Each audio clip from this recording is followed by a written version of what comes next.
راجہ صاحب، کیا سگنیفیکنس ہے اٹک سے اڈیالہ منتقل ہونے کی؟ کورٹ کا فیصلہ ہے، عمران کی استدعا ہے، یا کوئی سہولیات کا ایشو تھا کہ وہاں نہیں ہے یہاں موجود ہیں؟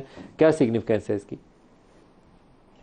دیکھیے یہ ہے تو انتظامی نوعیت کا معاملہ کہ ایک شخص کو جو ملزم ہے یا جس کے خلاف فیصلہ آ چکا ہے اسے کہاں رکھنا ہے، یہ انتظامی نوعیت کی کارروائی ہے. کیونکہ دیکھیں اسلام آباد میں بذات خود کوئی جیل نہیں ہے.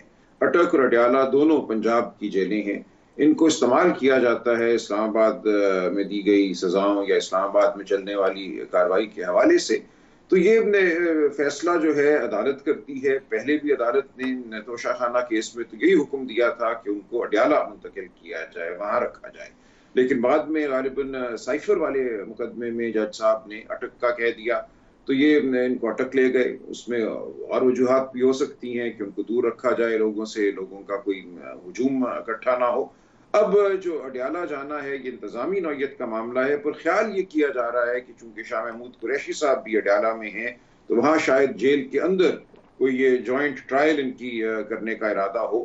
ظاہر ہے اس کو وہ اس کی مخالفت کریں گے. استدعا تو یہی ہوگی کہ جو ٹرائل ہونی ہے وہ کھلی عدالت میں ہو، جیل کے احاطے میں نہ ہو.